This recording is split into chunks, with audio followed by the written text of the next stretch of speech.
faking leads to rejection and intimacy. Why women tend to fake orgasms. In this video, we're going to look into the deeper reasons and how to get out of the pattern. Faking orgasms first is a disconnection with our own body, pleasure, and arousal. Over time, it will show up as disconnection with another person. I have done hundreds of consultations with women. I have heard this over and over that I am so tired of faking, so I start saying no. There's a deep sadness behind the no. There are many times hope that fake it till I make it.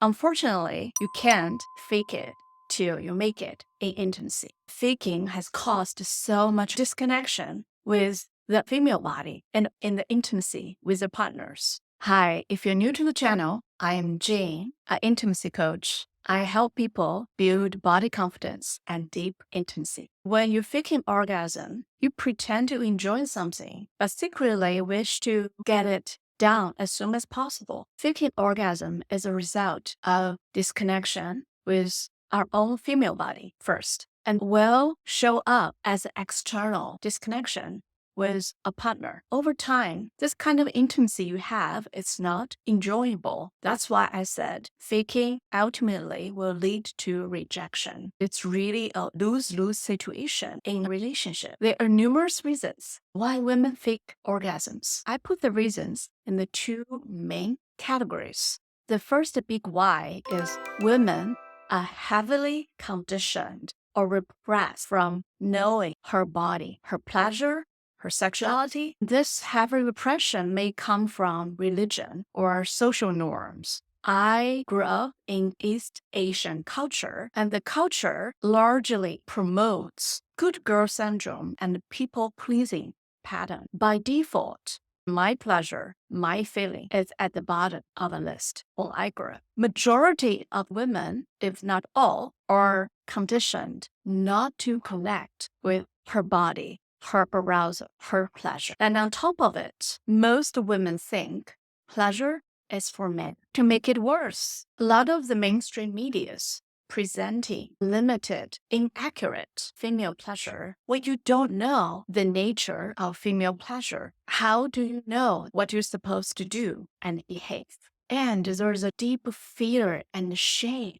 around exploring and connecting with female pleasure. It could be because you think pleasure is mainly for men. You think pleasure is shameful, or pleasure is so powerful that I'm too scared to explore my pleasure and sexuality. Those are all the conditions preventing women from exploring their body, arousal, sexuality. Without the clarity, most women have no idea what they're supposed to be, to say, to behave in intimacy and in sex. So when women don't have the motivation to explore and connect with their body, what's left is to use an inaccurate benchmark and look up to it and to perform if their partner also only have access to that kind of resources. Both parties will think that's how women are supposed to be. People keep the inaccurate benchmark. Again, faking orgasm leads to rejection because to a certain point, we cannot keep faking anymore. What's next is disconnection and rejection. The second big why is most women don't know how to open up the communication about sex and intimacy and never been taught how to. There's a deeper fear behind this. There are many times I've heard, I am afraid of hurting my partner's ego. I'm afraid of being rejected by him or losing the relationship. Therefore, faking orgasm becomes a band-aid to prevent a loss from happening, especially if their partners are not open to communication and learning about female arousal, and that will bring up more fear in women. For anyone who is watching till this point, if you feel discouraged, I want to tell you there is a way out. And I also have seen many times that women doing the inner work can get out of the toxic behavior pattern. A couple address the issue together, become closer and more authentic than ever. Let's see what we need to address. first is not to bypass shame and fear. Shame only lives in secrecy. If we avoid talking about it, shame will keep eating our energy. By addressing, we have shame and fear around this topic, that's already building connection with yourself.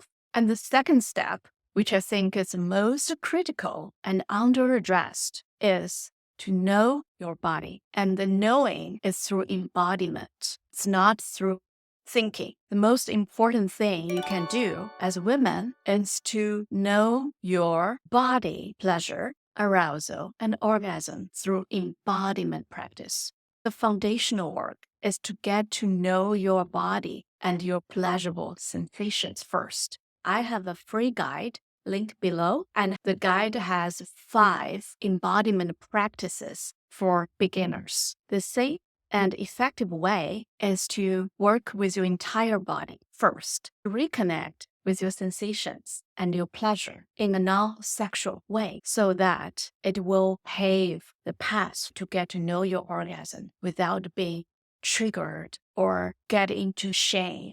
Do not get to the orgasm part right away. Use this guide and start doing embodiment practice. Getting to know female arousal and sexuality is like going to a gym to work on your muscle and take steady steps. The second part, embodiment practice, also serve as a base for the third point, which is learn how to communicate your needs, desires, your yes and no in a relationship. Usually, both parties will learn and are willing to do that.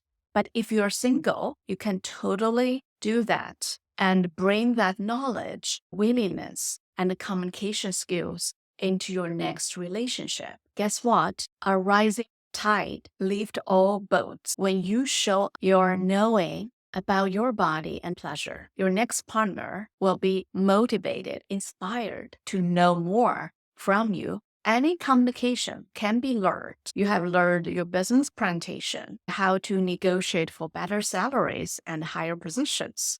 Intimate communication can also be learned after training and coaching. Many couples and individuals I know, this is doable. There is 3 layers here.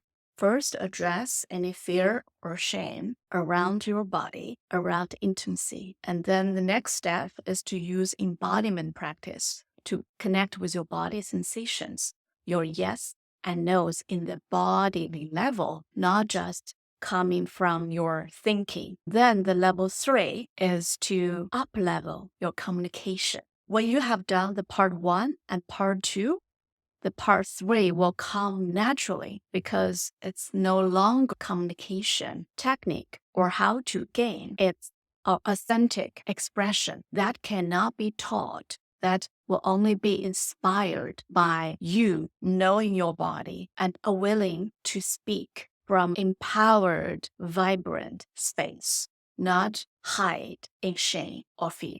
I have more videos of female sexuality and partnership communication in my channel. Do check them out and let me know what else you may want to hear from me. Thank you and see you in the next video.